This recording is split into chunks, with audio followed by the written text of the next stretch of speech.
Olá, né? Nós somos o grupo que vamos falar de tensão de restabelecimento transitório. Eu sou o José, está comigo Meu o nome é Thiago. Thiago. Eu sou o Lucas. Perfeito. E, bom, vamos começar.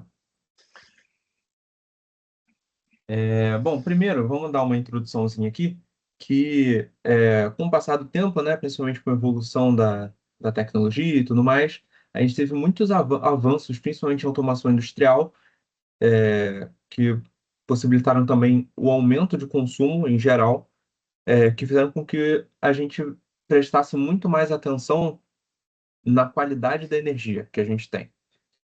Bom, e com isso, né, a gente também tem os problemas que acontecem na rede de transmissão que atrapalham essa qualidade. Esses problemas são cruciais hoje em dia para serem resolvidos. Um dos principais é a tensão de restabelecimento transitório, que justamente está associada à falha ao desenergizar um sistema, né? Então, dada essa importância, o objetivo do nosso trabalho vai ser justamente entender a importância dessa qualidade de energia, além de falar sobre uma das principais perturbações, que é o TRT. Compreender seus efeitos, sua importância, e fazer um estudo visando simular o funcionamento do disjuntor e ver o que acontece. Bom, e o que é a TRT, então? A TRT nada mais e nada menos é do que a diferença do potencial de terminais de polos, né? Quando é desenergizada a rede, quando tem a falta, e assim que o que tem a extinção da corrente de falta e o intervalo entre a extinção da corrente e a formação do arco nos contatos do disjuntor, é formada, dá essa TRT. Ali no gráfico a gente consegue ver exatamente o momento dela ali. Quando a corrente de falta ela chega a zero, entra ali a distorção ali da tensão, né? Ela abaixa, desce bem ali no gráfico, como dá para ver. E é justamente o objetivo desse trabalho é justamente esse, achar um meio para que não haja essa TRT.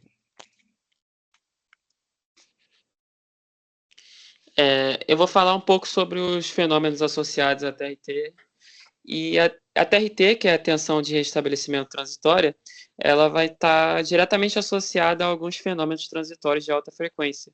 E esses fenômenos eles vão surgir logo após a extinção do arco elétrico no disjuntor. Então, quando você tem ali a corrente que ela vai ser interrompida, a energia que é armazenada nos elementos indutivos da rede, ela não vai desaparecer do nada. Ela vai dar origem a algumas oscilações eletromagnéticas entre as indutâncias e as capacitâncias equivalentes do sistema. Então, essas oscilações elas vão ser responsáveis por determinar, né, tanto a forma de onda quanto a frequência característica da TRT, que está sendo aplicada nos terminais de juntor. E, além disso, também, um outro fenômeno são a forte influência que os parâmetros elétricos da rede têm sobre esse fenômeno da TRT, né? Ou seja, a indutância do sistema, por exemplo, ela vai estar também relacionada a essa energia acumulada no instante da interrupção da corrente. Enquanto a capacitância ela vai definir a frequência e a amplitude das oscilações transitórias, redes com maiores indutâncias elas vão ter uma certa tendência, né, a produzir maiores níveis de energia no transitório. E enquanto as redes com maiores, né, maior nível de capacitância vai influenciar diretamente a rapidez com que essa TRT vai se restabelecer. E outro ponto interessante também é a capacidade do disjuntor, né, o tipo de disjuntor e a capacidade que ele tem de suportar a TRT sem que ocorra essa reignição do arco, né? E isso vai depender não apenas do circuito externo, mas também justamente das características construtivas do próprio disjuntor. O meio isolante que é utilizado, a distância entre os contatos, a velocidade de separação dos contatos, rigidez elétrica e entre vários outros fatores. Pode passar. E dentre os parâmetros característicos da TRT, né, a gente vai ter alguns valores, né, alguns parâmetros que a gente vai analisar, vai considerar para a nossa análise. E o primeiro desses parâmetros é o valor máximo da TRT, né, é o valor de pico, que ele vai corresponder justamente ao valor de pico da tensão que vai aparecer entre os terminais junto logo após a extinção do arco elétrico e a interrupção da corrente. Esse valor ele vai ser muito importante porque ele vai representar qual é o maior esforço dielétrico que vai ser imposto ao disjuntor durante o período transitório. Outro parâmetro interessante e importante é a taxa de crescimento da TRT, que também é conhecida como RRRV, que é o nome da sigla em inglês, né? Justamente a taxa de crescimento, taxa do quanto sobe essa tensão para recuperar essa tensão. E esse parâmetro ele vai indicar a rapidez com que a tensão se eleva após a interrupção da corrente. E esse parâmetro ele vai ser expresso por kilovolts por microsegundo. Ou seja, a gente vai ter ali a equação, né? O quilovolt vai ser representado pela tensão de pico, e ali dividido pelo tempo que está sendo o restabelecimento ali dessa TRT, que ele geralmente é expresso em microsegundo. E quanto maior for essa taxa, mais problemático e severo vai ter que ser o esforço que vai ser imposto ao sistema de isolamento. E, por fim, a gente tem ali o último parâmetro, que é a forma de onda da TRT. Não é bem um parâmetro em si, mas é um indicativo, né? Um parâmetro para a gente ter uma certa análise mais qualificada. E essa forma de onda ela vai descrever como a tensão vai variar ao longo do tempo durante o período de restabelecimento transitório. E essa forma de onda ela pode ter diferentes comportamentos, né, como algumas oscilações amortecidas ou respostas mais ou menos lineares. Isso vai depender muito das características do circuito e da capacidade de disjuntor que está sendo analisado. Pode passar. E agora também eu falo das normas técnicas, né, que para você avaliar a TRT, você vai ter que se basear em uma certa norma técnica, que no caso é IEC, né, 62271-100, e ela é padronizada, né, uma norma técnica internacional, e essa norma ela vai estabelecer certos critérios e métodos de ensaio para disjuntores de alta tensão. Ela também vai definir, como vocês podem ver aí na imagem, os circuitos equivalentes que vão ser capazes de reproduzir, né, em certo ambiente, né, ambiente controlado, as condições que vão ser mais severas e propícias para o acontecimento do TRT. E nesse circuito que é recomendado pela IEC, que é o mais usual, a TRT ela é modelada por meio de combinações de resistências, indutâncias e capacitâncias que representam o comportamento da rede elétrica, né, após a interrupção da corrente. E no circuito recomendado pela I3E, ele também utiliza essas combinações, mas ele vai utilizar uns capacitores de controle do TRT justamente para moldar a forma de onda da tensão.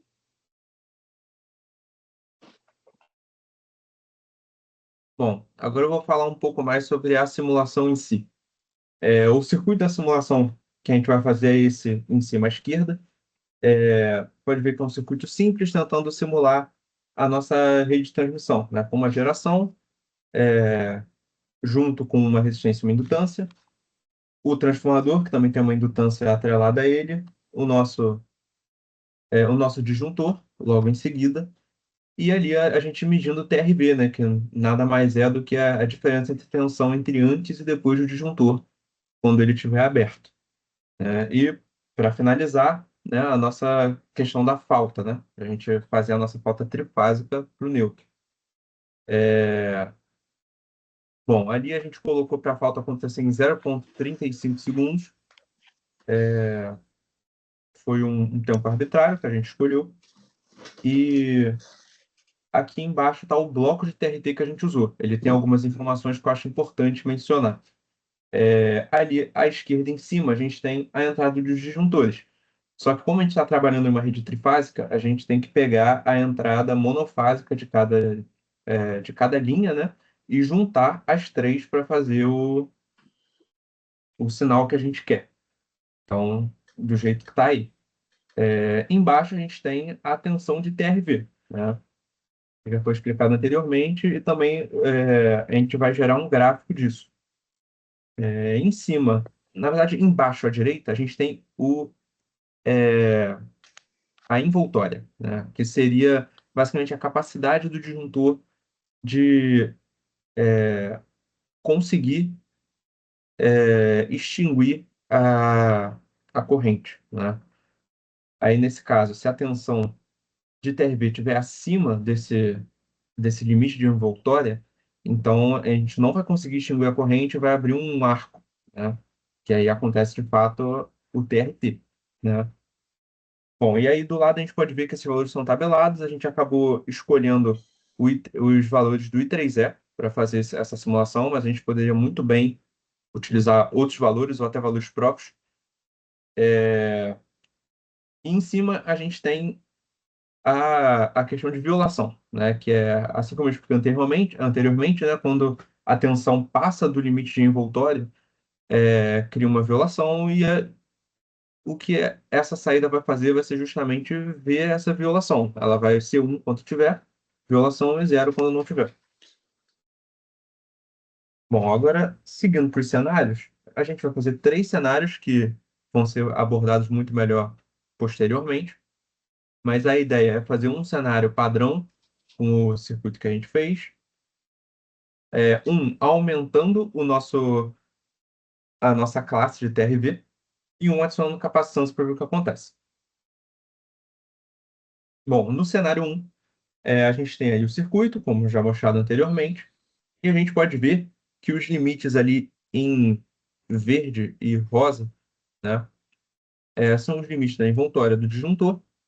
E a gente pode ver que a senoide ali no meio ela está passando em muito, né? E você pode confirmar no gráfico de baixo que realmente toda vez que a senoide passa desse limite, a gente tem o gráfico indo para 1 e depois voltando para 0 quando volta para dentro dos limites, ficando a ação da quadrada e estranha. Então, com isso, a gente pode confirmar que se esse disjuntor, né, tivesse nessa situação, iria acontecer a tensão de estabelecimento transitória, né? Então, durante a fase, o disjuntor não conseguiria desenergizar a linha. No cenário 2, o que ocorre?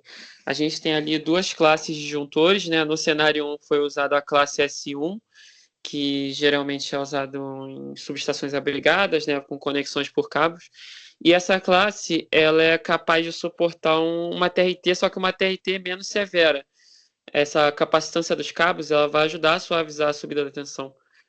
Mas no cenário 2, a gente tira essa classe S1 e bota uma classe de disjuntor de alta tensão S2, que seria a classe S2 de Line System, que seria uma classe que é aplicada em sistemas de linhas aéreas, em subestações ao ar livre, e ela tem uma capacidade maior de suprir esse TRT, né? Ela consegue abrigar TRT mais severos, com taxa de subida maior. Então, quando a gente trocou para esse tipo de disjuntor de alta tensão, para S2, consequentemente, a gente pôde ver que a TRT ela permaneceu dentro dos limites, né, da envoltória do disjuntor. Ali você tem que ela foi, entre aspas, controlada, né? Ela está ali dentro dos limites suportáveis pelo disjuntor. E isso, por conseguinte, significa que durante uma falta, o disjuntor vai conseguir desenergizar a linha sem problemas. Tanto é que você ali embaixo, no gráfico de baixo, você não vê o acionamento ali do arco elétrico, você não vê que teve arco elétrico, então não teve essa TRT.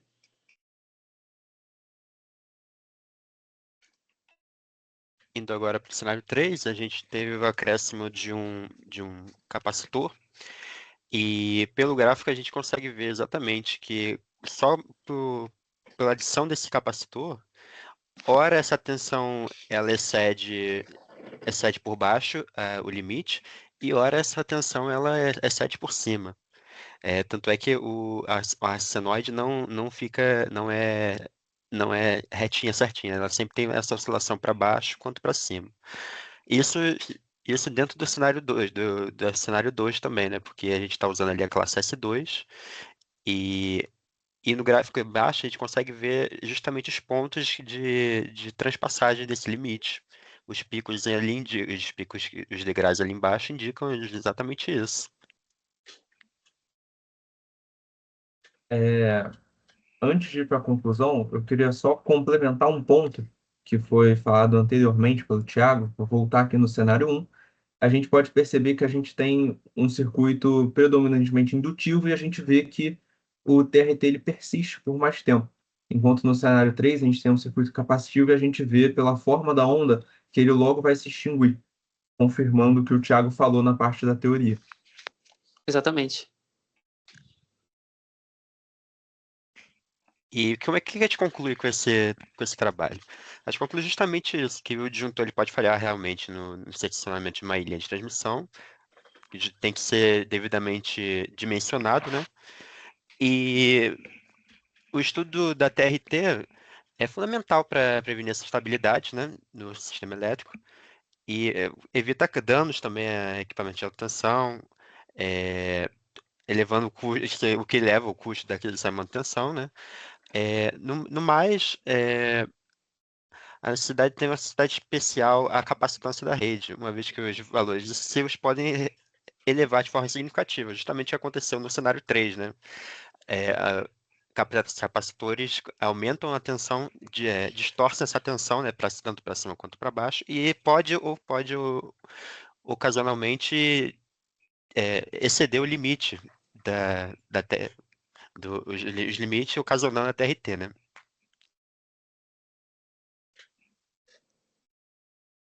Bom, então é isso. Muito obrigado. Valeu. Show. Valeu, Obrigado e boa noite. boa noite.